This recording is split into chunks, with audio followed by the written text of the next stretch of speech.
Well, I am so excited because this year we have a brand new friend, I will say, that is in the house with us. And before she comes, I just want to say a couple things. Heather Palacios, I first had the honor of getting to hear her speak at a conference called Leading It and Loving It. It was my very first time I was there. And at the conference, you hear so many speakers. And I'll never forget hearing Heather share her story. I was so impacted that day by what you shared. It had blessed me so much that I still remember it so clear to this day. And so when we were praying on this theme, you came to our hearts to have you come to be with us. And Heather travels all over the globe and speaks everywhere. She's a pastor's wife, but she is a pastor herself. She had her own organization for over 20 years. You'll probably hear more about it, advocating for mental health and suicide prevention. And God has used her in thousands upon thousands of lives to bring hope and healing. God has used you in a powerful way. And so it is our absolute honor, and you ladies need to give her the biggest round of applause that you could possibly give her. Heather.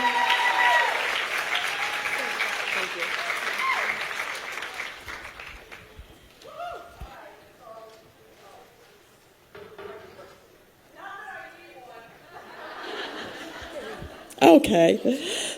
Thank you. Your hair is fabulous.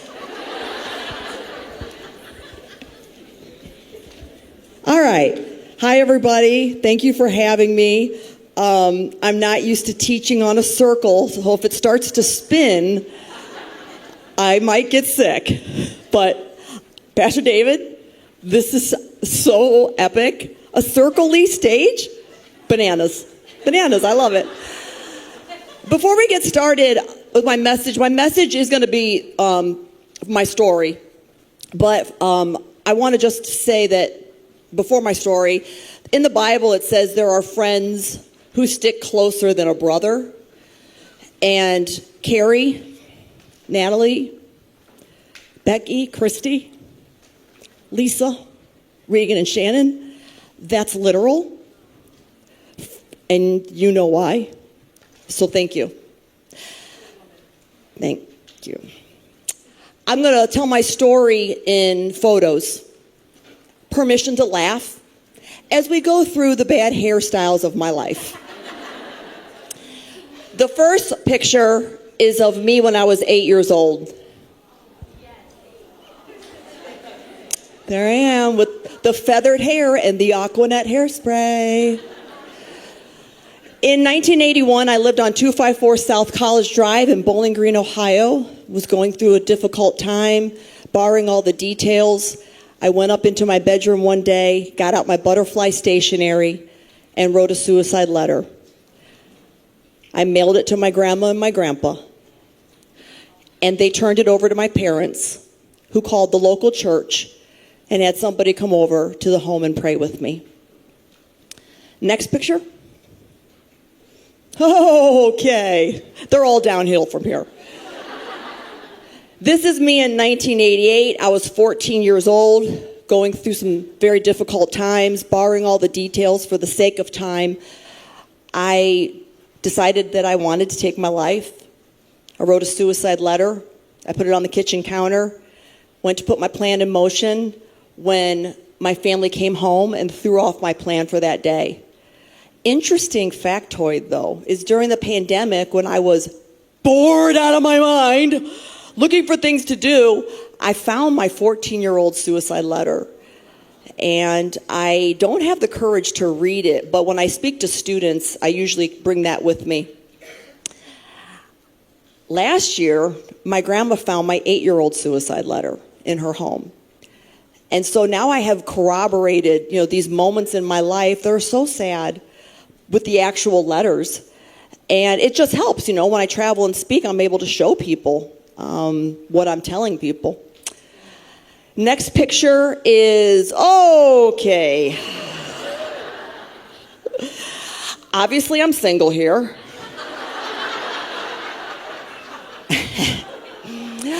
I think this was my albino cowboy phase. I have no idea what's going on here. But during this time of my life, I was about 20 years old, going through a very difficult time, borrowing all the details. Wouldn't write a suicide letter this time. Instead, I would just try to kill myself. Was rushed to the hospital where they were able to do what they needed to do to keep me alive and keep me going. Next picture. This is in the year 2000, and this is on my 1-year wedding anniversary. Yes, somebody married Hot Mess Express. So there is hope for everybody. Because I didn't just marry up. I married a 100% pedigree Cuban pastor. You can't make this stuff up. Netflix wouldn't even buy it if I was selling it to them. And on our 1-year wedding anniversary, we went on a trip. And I know you're judging me now. I know you see the gambling table that we are at. We were there to lay hands on it and cast out all the demons that were harboring around said roulette table.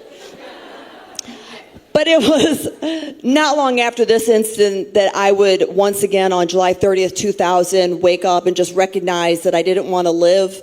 This time it was connected to the fact that I had married a pastor. I just knew that a person that struggled with suicide and was very crazy, had no business being married to a pastor. He wouldn't divorce me, so I thought, I'll just take my life. And that way he can marry somebody a little more normal. He would find me in a parking lot in the middle of taking my life. Paramedics were called. They surrounded the car. They were unable to stop me from what I was doing, so they had to knock me out, tranquilize me, strap me down, take me to the hospital. After they treated all my injuries at the hospital, the state of Florida said, not so fast. You are not going back home like you thought you were. You're going to go to a psych ward, and we're going to lock you in. So on July 30th, 2000, as a pastor's wife, I was locked in a psych ward in isolation with a security guard outside of my room from all of the harm I had caused at the scene. They didn't want me to be around anybody else. And on that night, I lied there. I was so mad at God because I'm like, well, I don't want to live. You're not letting me die. And how do you come back from this? How does a Baptist pastor's wife, emphasis on Baptist, come back from being wackadoodle-doo and attempting suicide? And I just remember lying there that night, crying out to God and talking to God, and he was all I had, right? I was in isolation in the psych ward. And I realized that night a couple of things. Number one is when Jesus is all you have left, you have everything you need. Let me rewind. When Jesus, for all of my friends in the back there, when Jesus is all you have left, because he was all I had. I was in isolation in the psych ward. He was all I had. And I'm still standing. You have everything you need if all you have is Jesus. That's right. Yes, Carrie, I know you know. After 2000, after that incident, I got very serious about what is clearly my biggest battle. I battle with suicide, and we all battle with something. If you don't, please friend me on Instagram, please. But we all battle with something. And for me, mine's a little unorthodox, a little out there. I really did wish I had one of the sexier struggles, like shopaholic. Or like, I pray too much. No, mine is suicide. That's my struggle. I'm sticking to it because I'm 53 years old, 52 or 50, 52 maybe, 53. And I've been struggling with it for it's Botox. Who's keeping track of age when you get Botox all the time? And so after this, I got serious. I'm like, all right, I got a problem. We got an issue here. And I worked with a Christian psychiatrist and I worked with a Christian psychologist, and I'm still with them to this day. And here's my prevention that I follow as if I had a heart problem or a lung problem or a leg problem. When the body has an organ that's weak or compromised, you got to find a protocol for it to keep going. Your brain is no different. Let us not compartmentalize the brain over here from all the other organs over here and say, that's the weird one. We can't talk about it. Well, we're going to talk about it. All right. Sometimes brains can be broken, and mine clearly is. And my friend Rachel. She's the other one. Friends that stick closer than brothers. And so I take medication and I journal and I read my Bible and I exercise and I go to church every week and I know my value and I have boundaries and I get Christian therapy. And I'm sticking to that because it's working, because I'm still here. And so I follow that, and that's what I encourage people to do when I travel around and speak if they struggle with wanting to give up. And let me tell you something. Giving up knows no bias. You could be the lead pastor's wife. You could be a prostitute. You could be an addict. You could be a CFO. You could be homeless. You could live in a mansion. You could be young. You could be old. Listen, the devil comes to kill. Nobody's an exception. And some people, he just presses in harder on that. But if you've got God, you've got everything you need. And you do not have to lay down and die ever until the Lord calls you home. Next picture is, so the Cuban has stayed with me. I pay him monthly. February, we were married 26 years. We have 2 boys, DJ and Andy. This was taken in 2020. Don't we look like a happy, normal family? This is before the pandemic made me have to homeschool them. I swear my kids got stupider. Me homeschooling Natalie during the pandemic, bananas. Like, what were they thinking? But this was during the pandemic, and during the pandemic, it was a shutdown. I know we don't want to go back there and remember that, but, I'm in the business of suicide prevention, and so I was on the front lines helping people not kill themselves in the pandemic, and let me tell you something, there was a lot of suicides. And what breaks my heart is that we're not in the pandemic anymore. But they're not here. I had to do funerals on Zoom for people that had died by suicide because you couldn't have a funeral in a funeral building. A lot of loss during that year. And we were in a shutdown, so we were all isolated. And one particular day, my family had gone fishing, and I was home alone, and the enemy just started to get in my head. And I'm going to give you this one detail to this one suicide attempt because I want you and I to remember this, is that this particular time when I attempted to take my life in 2020, the enemy did not use the rationale that he had tried to use when I was 8, 14, and 20 this time. Because those rationales to get me to kill myself during my younger years, they didn't work, did they? This time he tried something new. I give him credit. While I was home alone, a small little idea started to spin in my head. Have you ever thought how embarrassing it is to be married to you? Your husband is a dignified Cuban, University of Miami, MBA graduate, normal person, married to Cuckoo for Cocoa Puffs. Now, Heather, you could kill yourself today, and he would grieve, but he could also move on and marry somebody a little bit more normal. And I had never thought about that before, you guys. That had never crossed my mind. Then the enemy went one step further. Why? Because I let him. You hear me? Just because you have bad thoughts in your head does not mean you need to listen to them. Your thoughts are not your master if Jesus is your Savior. And I'm going to own that I allowed my thoughts to go down this rabbit trail because I have in me the power to overcome them. But he went one step further. Heather, have you ever thought how embarrassing it is to have you as a mom? You've got these athletic, academic, teenage boys, and you're the crazy mom. Now, you could die today, and they would be sad, but again, a stepmom could move in and be maybe a little more normal, less weird. And because I allowed that lie to fester and grow, and because I allowed myself to be in isolation and I didn't pick up the phone and call somebody,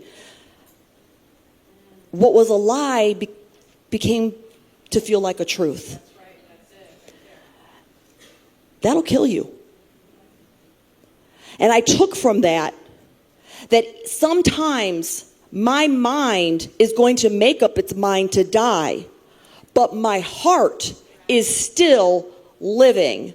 And just because, yeah, you could clap because, it saved my life, that revelation. Just because I had made it up in my mind to die that day, the Holy Spirit in me was like, live, live, live, live, live, live, live, live.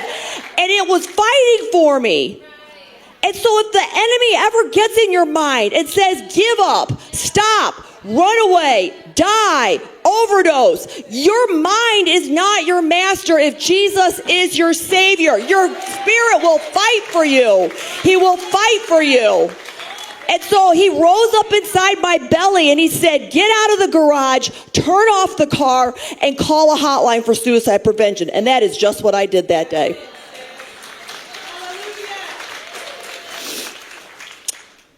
Next picture. I'm a lot, I know. You'll probably have me in this one time and never again. That's okay. I'm a lot. All right, this is the one I hate. This was tough. On October 12th, 2022, the chaplain of my brother's halfway house called. I just figured he was calling to let me know we had another overdose at the halfway house and we were going to have to do a funeral. He said, Heather, it's Chaplain Steve. Is your husband with you? And I went numb. I saw black. And I dropped to the floor like crystal glassware on a tray. And I screamed a scream I had never screamed, and I wailed a wail I had never wailed. Chris, the youngest of my three brothers, was found dead in a public bathroom that day from an intentional overdose.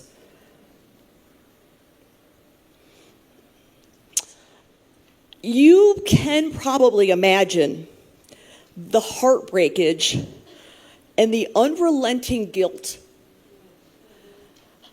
that I have had to work through for the last 1,693 days as the big sister and the advocate and the caretaker and the pastor's wife and the CEO of a no suicide organization, to have the closest one to me do what I have been fighting all my life not to do. And I miss him so much. I miss him so much. My friends that are here know that it's just been really, like, what, God? Really? I've done a lot of home visits and funerals and memorial services in the name of suicide and overdose. Never thought it would be for my own youngest brother. Chris and I were very close. He had moved down to Florida so that I could help him and he could kind of help me because we have this in common. There's not a club that's real big for people that struggle with what Chris and I struggle with. It's a small club. But Chris and I, when I was down, he was up, and when he was up, I was down, and we were kind of running a race called life. And when I couldn't, I would pass the baton to him. And when he couldn't, he would pass the proverbial baton to me. And now it's been a season of learning to run alone. And it's been my biggest test. Of all the times I've been tempted to take my life, this has been my biggest test. And it just is why it meant so much that Natalie and Carrie and Pastor David, that you guys would let me be here, because I'm in the middle of working through my biggest test. Of blocking the thoughts of failure, of blocking the thoughts of guilt, and of knowing that on Christ the solid rock I stand, and all the other ground is sinking sand, and with him I can get through anything, and I will. And that I got to be here it means a lot to me because it builds me up on the inside. So thank you. So for almost every stage of a human's life, I have struggled with suicide as a child, as a teen, as a young career person, as a spouse, as a parent, in a pandemic, and in sudden unexpected grief. And I want to share with you and just end here with two things that I do to stay alive. All right? There's other things, but I want to park on two for the sake of time. And the message, when I have this opportunity to share this message, I recognize that there are people in the audience that have been affected by suicide. And I'm going to pray for you at the end. So hang with me, because I know this can be a tough subject to hear. But just hang with me, because the reason I tell my message and the reason I go around and share it is because I know what it's like to want to die. But I also know what it's like to get to live. And I want everybody on the earth to live. I don't want anyone. I don't want the landscaper, the cleaning lady, the barista. I don't want the wealthy. I don't want the poor. I don't want the Americans, and I don't want anybody in any country, anywhere, any human that has breath right now to die by suicide. None. None of us. Not at all. Because it is not the answer in the list of multiple choice of what you do when you are going through hell on earth. It is not one of the multiple choices. God brought you in the world on your birthday. Take your hands off the wheel. He'll take you out on your death day. In between, we just got to keep going. All right, listen. Earth is our timeshare. Heaven is our home. This is a timeshare. I feel like mine's more of a bouncy castle, but listen, relax. You're going through it, and it's hell, and it's horrible. It is not your forever. There is an end to your suffering. But taking your life is not the end that the Lord has in mind for you. That is not part of his plan. All right, so two things real quick. Two things. Number one is, these are pretty simple too, my Bible. Okay, my Bible. The Bible says in the Psalms, give me life through your word.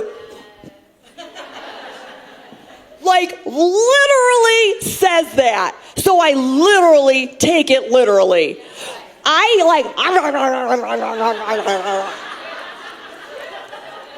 cannot get enough of this. Because if it's going to give me life, get in my belly. This book contains the journals of people that had it way worse than any of us. And they did not give up.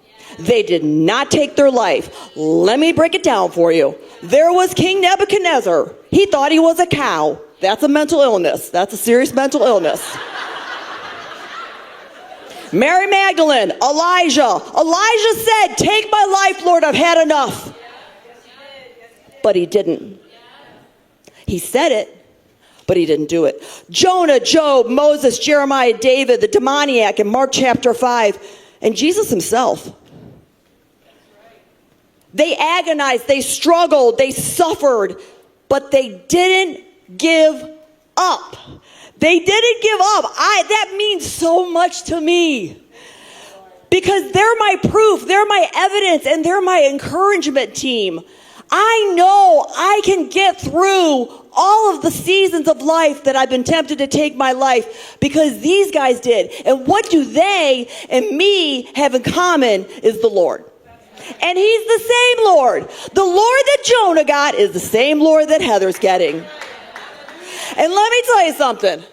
Even Moses, all right, I know, Moses parted the thing and did all the things. He didn't have any more Jesus in his soul than I do in mine. And I'm Hot Mess Express. But the last time I checked, correct me if I'm wrong, when you invite him into your life, you get all of him. And nobody gets one iota less. Oh. When the enemy whispers, give up, Heather, or die, the first thing I do is I say my Bible verses out loud. In the back of my Bible, I've written all of my life verses, and one of them is my personal favorite, Psalm 118:17. Get this, buckle your seatbelt, because this is a banger. This one's a banger. If I wasn't scared of needles, I would tattoo it right up my whole leg. The whole verse. It says, I will live and not die, and I will tell what the Lord has done.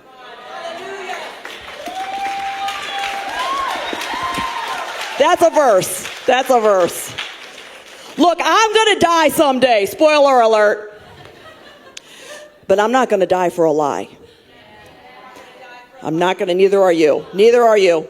All right, so the first thing in the Bible, the last thing that I do to keep going is I know my worth.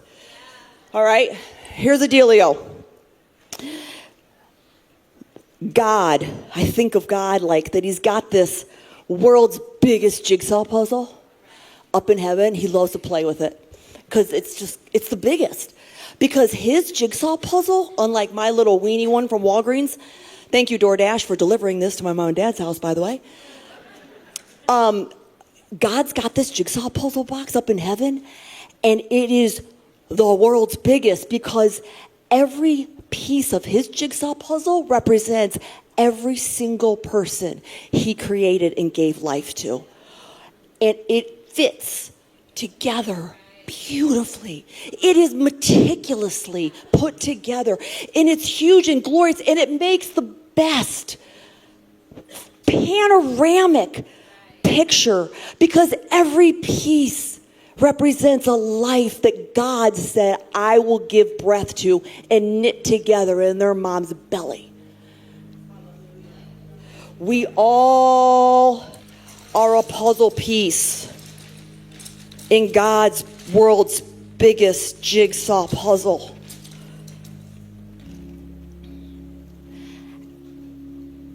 And if I take my life,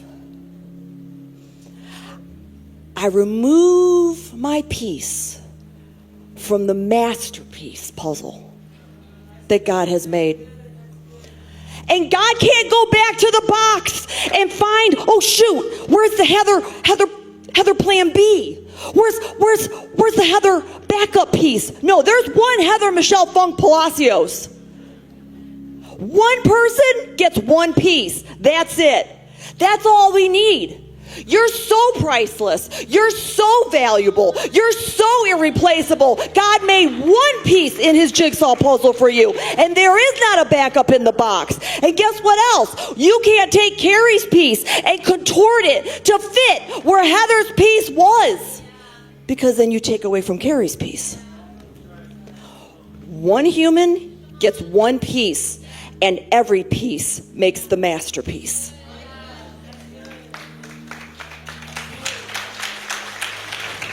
Sorry for the mess. I'll clean it up right after. You don't have to be you. You get to be you. You are the only one of you. And I am the only one of me. And that is the rock that you got to stand on when you are tempted to give up. I am going through it, Heather. I know you are. But God and the universe and the earth and all the humans would rather you go through it and be your peace than have your peace removed and you have a hole, an empty void, a space in the masterpiece jigsaw puzzle. We can't put anything there. You just gotta be you. You gotta keep being you. And just let the naysayers talk crap and let them give you ghosting on social media and have your FOMO and deal with all your childhood trauma and all the tragedy and all the generational curses and all the grief and the mental illnesses and what they did to me. You don't even know. All of that stuff, you can get through it living.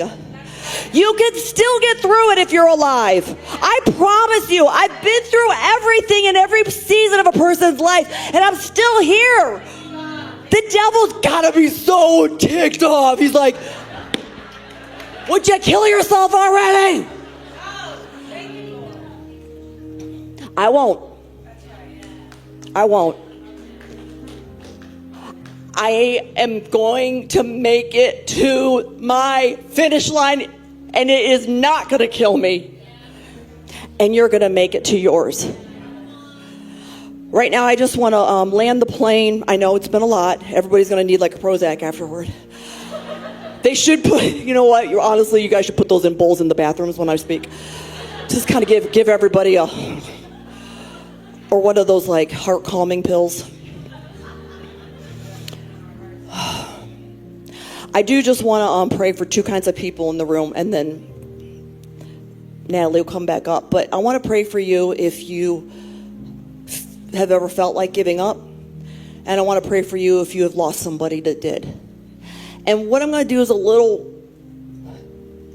no, I'm not going to say that. What I'm going to ask you to do is special, because this is what I needed. This is what I needed. So I'm just going to ask everybody if you would all stand really quick here. And if you have ever felt like giving up, or you have lost somebody to suicide, if you have ever felt like giving up, or if you've lost somebody to suicide, I'm going to ask that you sit down and just take a load off. Everybody else stay standing. You sit. Our eyes are closed. But you know what? You're going through it, man. You take a seat. You take a seat. If you are standing next to someone that's seated and it's not weird, you can put an arm on them. You can put a hand on them. You can kind of move close to them because they're going through it. They're grieving a suicide loss, or they've just battled giving up. And so I'm glad you're sitting. You deserve it because you're still living. If you've had reasons to give up, but you haven't.